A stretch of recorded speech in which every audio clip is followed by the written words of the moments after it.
खाती मोरा तारा उठ के ललैया आके एक बेर देखो रानी जादू के मड़ैया और मत बोलो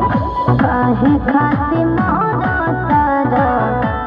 उठ के ललैया आके एक बेर देखो रानी जादू के मड़ैया जोर जबरदस्ती से हो की नयारी